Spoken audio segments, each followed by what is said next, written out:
So guys, the Mortal Kombat 2 Trailer 2 has just been released, and it looks great. I'm loving the more serious tone compared to the first trailer, and I'm so glad they didn't spoil any big deaths or plot points, unlike the trailer for the first movie. The film comes out in a couple months, May 8th, but we still don't know too much about it. But today, I'm gonna go through the new trailer and pick apart what I can for you guys. Hello my fellow oddities, and here is every detail, small or large, that you may have missed in the latest Mortal Kombat 2 trailer. The trailer begins with Johnny at a convention, and we can see some of his movies, including Citizen Cage, Uncaged Fury, and Quantum Commando, and you'll notice that his face in the large posters behind him is a bit more slim and young looking. So either these are older photos of Johnny from when he was in his prime, or his face is being polished up in Photoshop for the posters, which is the funnier of the two possibilities, so I'm gonna imagine it's that one. You can also see that he's selling Johnny Cage sunglasses and playing that hilarious movie that they released as a teaser on a TV screen. We then see a castle. Now, I don't know if this is the Adenian castle for King Jared or the Outworld castle for Shao Kahn, but if my theory is right,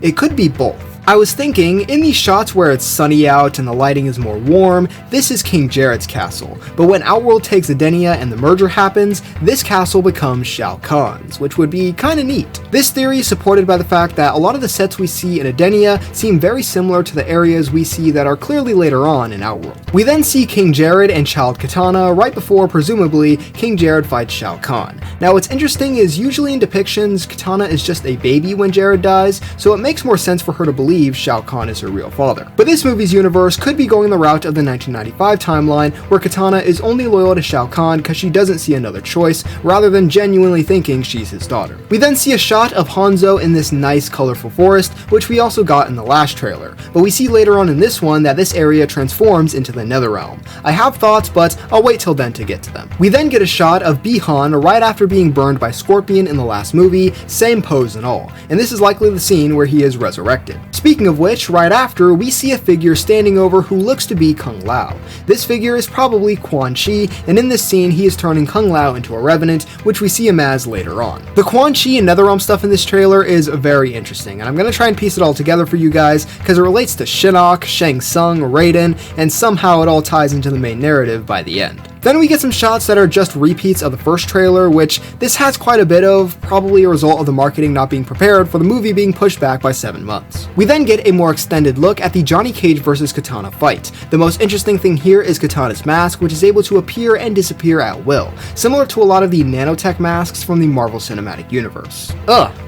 Cringe. We then see during the fall of Adenia, Sindel and Child Kitana looking up at something, most likely not very good, and then we see the diamonds in the sky we saw in the last trailer, which I believe now are representative of the fighters on each side of the tournament. Blue is Earthrealm, red is Outworld. We then get a shot of Shao Kahn and King Jared about to face off, liking the King Jared fit, it's very nice. And then we get to the blue portal stage, which definitely seems very off-world and not like it's a part of Earthrealm or Outworld. Maybe this is some separate plane like the Void, but there's no way to know right now. Of course, it also just looks super badass. We then see Kung Lao teleport in and get a better look at his revenant features, which is really just being a little extra veiny and having black eyes. I very much appreciate them not going overboard with the revenant stuff, because as you probably all know, I really don't like the revenants or their designs. We see a little more of his battle with Liu Kang, which I'm still not sure how it fits into the overall tournament narrative. Is this a tournament fight? Maybe it has something to do with the Netherrealm? I'm not sure. Still a lot of questions surrounding this film that can only be answered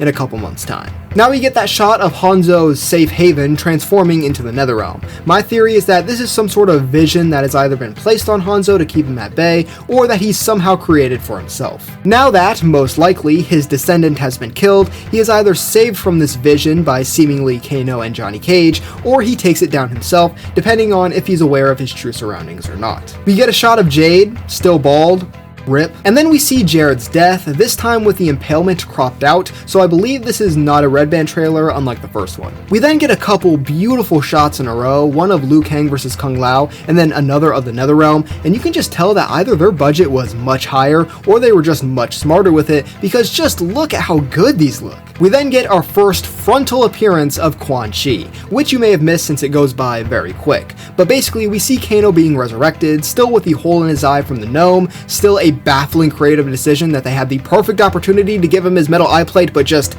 didn't. Ugh. But in the background, you can briefly see Quan Chi, hooded and very creepy looking. The thing I love most is that, I don't know for sure because the hood is a little in the way, but it appears he does not have the red markings on his forehead. This has always been a pet peeve for the lore-obsessed MK fans, because the red markings, these ones, he's not supposed to get those until Deadly Alliance, but ever since they included him, they've never come off even in the reboot timelines. They're supposed to be the ancient runes of the Dragon King's army. It makes no sense for him to have them during the MK92 days. Another thing I question though, why are Jade and Kitana here? Do they have some sort of relation to Quan Chi? Is Quan Chi working for Shao Kahn? Also, if Kano gets resurrected here in Outworld, what convinces him to join the Earthrealm side as we see later on? Maybe as a spy? I spy with my little eye. Oh. We then get a shot of Shao Kahn standing up from his throne. Again, many questions. Firstly, why has Kitana been captured and seemingly put in handcuffs? What did she do? I think since we see later on Liu Kang fighting Shao Kahn in this same room, maybe after turning on Outworld, Kitana is captured and Liu Kang goes to save her, similar to what we saw in MK9. It also appears that Jade is the one who brought Kitana to Shao, which makes me think she's going to be much more conflicted than she usually is before ultimately joining the good side, as we see later on. Also, Sindel is here and wearing this weird mask thing, not really sure what it is or why it's there. We also get this awesome shot of Shao Kahn. There's nothing super interesting here, just a man with infinite aura. We then get a shot of Kitana where it appears she's trying to beckon the Outworld people, or perhaps the Adenian people who are now in Outworld, to not kneel and rise up to Shao Kahn. Now this is my biggest question coming out of this trailer. Who is this dead person on the floor? Firstly, it appears that the fatality that was done on this dude was Kitana's MKX fatality, where she cuts the head into pieces, because you can see the very top of the dude's head right next to his body. But you can also see from the sliced off top of his head that he is bald, so that gives us three options: Quan Chi, Baraka, and Shao Kahn. Jax is also bald, but I know a shiny black bald head when I see one. But I really cannot distinguish which of those three it could possibly be. The body looks too small to be Shao, the legs look too armory to be Baraka, and I guess it could be Quan Chi, but I don't know why they'd kill him off when they're clearly trying to set up something with him in a sequel. Speaking of which, next we get the biggest thing you may have missed in the trailer: Shang Tsung fighting Raiden and attempting to use Shinnok's amulet to capture him, just like we saw Shinnok himself try to do in MKX. This brings up so many questions. So firstly, I think we can conclude that Kano, after stealing the amulet in the first movie, did not put that shit back. So when Quan Chi resurrects him, he's able to take the amulet, and I guess all this time, Shang Tsung is also working for Quan Chi and Shinnok, seemingly secretly from Shao Kahn, which might mean we get the Deadly Alliance in this movie. And then I'm guessing Shang Tsung goes after Raiden, since obviously we saw in a mural from the last movie that he was the one who previously took down Shinnok, so they're trying to get him out of the way. So yeah, we most likely have a whole nother storyline outside of the tournament to look forward to in this movie. It's kind of nerve-wracking because I don't want them to overload the film, but I can't lie, I am excited. We then get another interesting shot of Sonya and Liu Kang wearing these hoodies and going somewhere. If I had to guess, it's in Outworld, and perhaps this is when, as I said earlier, they sneak into Shao Kahn's throne room. And in the next new shot, we do see these two specifically fighting against Shao Kahn, so maybe I'm right? We then get another shot of Kitana and Jade in the forest, probably sparring, with Kitana holding what appears to be sticks of bamboo. We then get our one and only shot of Cole Young in the trailer. Oh boy, that dude is cooked with a K. We then get a few quick shots, one of Scorpion, Kano, and I think Johnny Cage going against Noob Saibot, one of Liu Kang absolutely blasting the shit out of Shao Kahn. Hold up.